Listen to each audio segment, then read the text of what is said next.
Molest me and some more shit. I don't know why every time. Every time Diane got drunk, she always went after Joker. She always wanted to fight me. Actually. I know. I got to. What the fuck? I'm taking L's back to back. If you want me to be honest, I swear to God, I don't know what I did. Well, baby. We love you, Zion. Damn. Woo! My baby, my baby, my baby.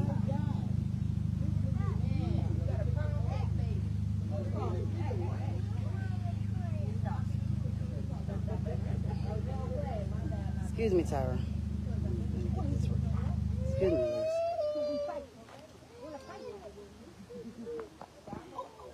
Damn, I'm sorry.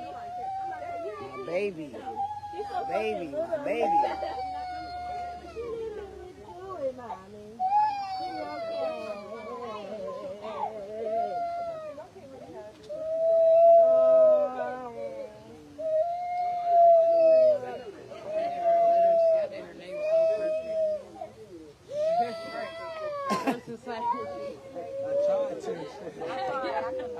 It's so neat and nice though. Hey, it look good. It look good.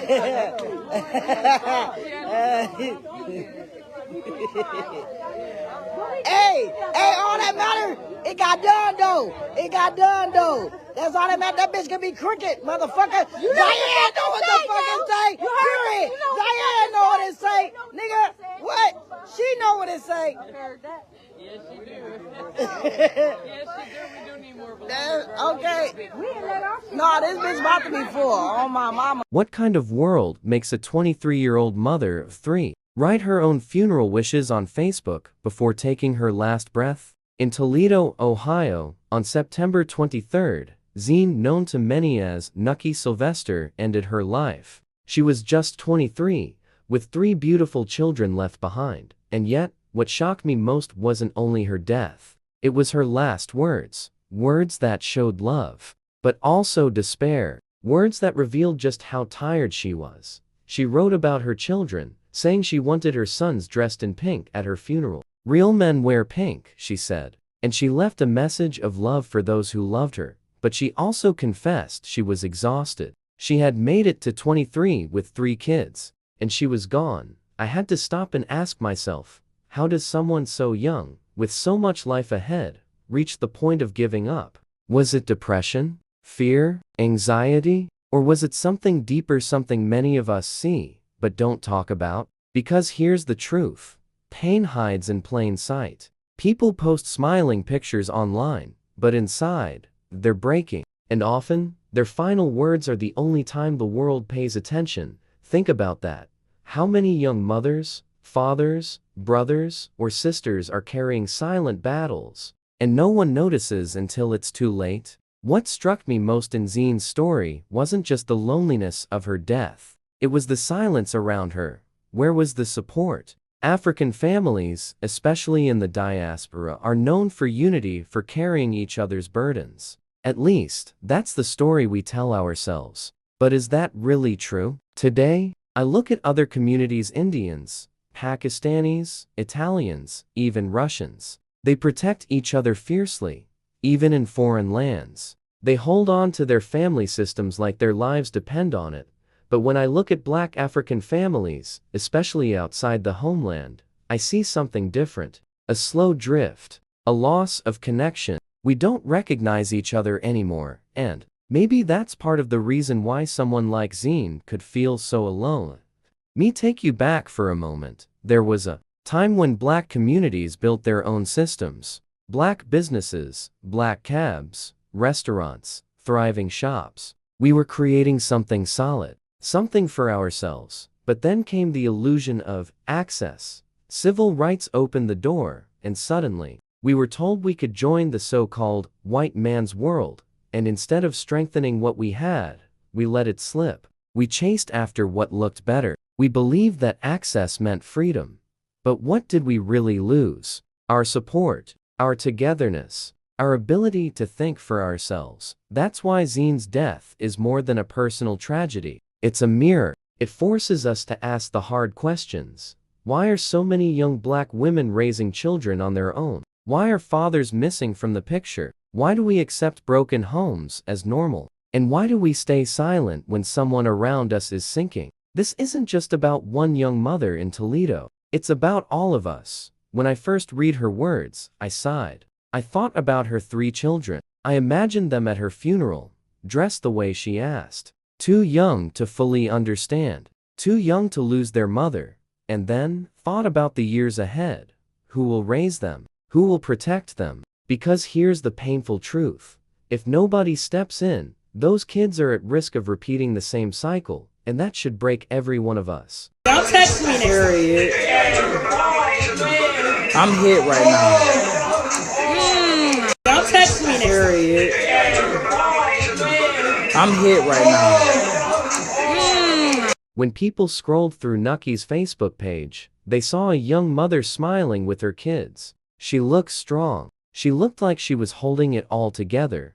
But smiles lie. Depression doesn't always look like sadness. Sometimes it looks like selfies with filters. Sometimes it looks like jokes, parties, and "I'm fine" posts. And that's the dangerous part. When everyone thinks you're strong, they stop checking in. They stop asking how you're really doing. Strong people break too. And when they do, nobody sees it coming.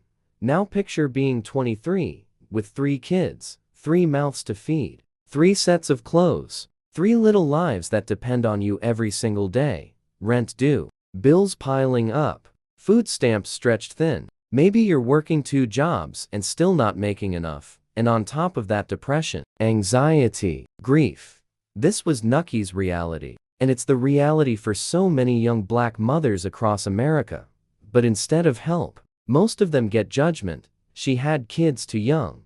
She should have been more careful. She made her bed. Now, she gotta lay in it, and the weight grows heavier. Because instead of lifting her up, the world just pushes her further down. There's an old saying, it takes a village to raise a child. But where is that village in America today? Because the truth is, we don't have it anymore. Families used to be tighter. Neighborhoods used to look out for each other. Grandma, auntie, cousin, they all stepped in when a mom was struggling. Now, everybody's on their own. Everybody's in survival mode. We mind our business, even when someone's clearly drowning. And young women like Nuckie are left to carry impossible weight, alone. Let's be real. This problem is bigger than one woman. Black families in America have been breaking for decades. Fatherless homes are the norm. Kids growing up without stability is the norm. Little girls getting pregnant before they even hit high school. Teenage boys turning to the streets because there's no father to guide them. Grandmothers raising babies when they should be resting. And the result? Prisons filled with young black men. Girls trapped in the same cycles. Their mothers never escaped. Whole generations lost before they ever had a chance. I once met a woman in her early 50s who proudly told me she was a great-grandmother. A great-grandmother at barely 50. That means 4 generations came and went without anyone building stability first. That's the cycle. And cycles destroy futures. And now, we have 3 little kids left behind. Too young to understand why their mother isn't coming back. Too young to know why their lives just changed forever. So who raises them? Will it be family? Foster care? A system that's already overwhelmed? Because if nobody steps up, we know how this ends. The daughters end up vulnerable, repeating the same struggles their mother faced. The son grows up angry, pulled into the same streets that swallow too many young black boys. That's not negativity. That's reality. So we need to ask ourselves, how did we get here? We love to talk about how strong black women are, but strength doesn't mean carrying everything alone. We talk about community, but where is it? We say, Black Lives Matter, but do Black Lives matter when it's a young black mom silently crying for help? Do they matter when kids are stuck in cycles of poverty, pain, and prison? This isn't just about depression. It's about disconnection, about a people who used to hold each other down, but somehow stopped. And until we face that, we'll keep losing women like Nuckie. Nuckie's last words weren't random. They were a cry. She said she didn't know where she was, but she knew she was tired. Do you hear that? Tired. At just 23 years old, a mother of 3 kids, and life had already drained everything out of her, she still thought about her babies. She still cared about how they would look at her funeral. Pink and black her favorite colors. She wanted her sons in pink. She wanted people to remember them as strong. That was her final wish. Even in her pain, her last thought was about her children, and that's the part that cuts the deepest. Because no mother should feel that alone. No mother should believe the only way out is to write goodbye notes on Facebook while holding the weight of the world alone. Yet that was Nuckie's reality. Everybody's shocked. Everybody's posting. Everybody's saying, "We didn't see it coming." But let's be real, people saw it. They just didn't act. Nuckie was crying for help long before that last post. She was tired, overwhelmed, and drowning in silence. But when a young black mother says she's struggling, what do people do? They gossip. They judge. They laugh. And then when the worst happens, suddenly everyone plays innocent. Oh, I wish I had known. No, you knew. You just didn't want to carry her burden. You didn't want the inconvenience of stepping in. That's the ugly truth. We wait until the obituary before we start pretending to care. Now, it's the kids who suffer. 3 little ones, too young to even understand why mommy isn't coming home. Too young to know why people whisper when they walk in the room. Too young to carry that kind of grief. Who's going to raise them now? Who's going to wipe their tears when they cry out for a mother that will never answer? And here's the part nobody wants to admit: if we're not careful, those children will become statistics. The girls pushed into the streets too early. The boy lost to the same cycle of anger, pain, and gangs. This is what happens when we fail mothers like Nuckie. This is the cost. It's not just 1 life gone, it's 3 more hanging in the balance. This story isn't just about Nuckie. It's about every young mother trying to survive in silence. It's about kids paying the price for a world that looks the other way. We can't keep losing mothers at 23. We can't keep burying women who should be raising their children. And we can't keep pretending that posting re-up after the fact is the same as being there when it mattered. Nuckie deserved better. Her kids deserve better. And if you're tired of the sugar-coated stories, if you want the truth, the kind people are too scared to say subscribe now. Because somebody has to speak for the ones who can't anymore.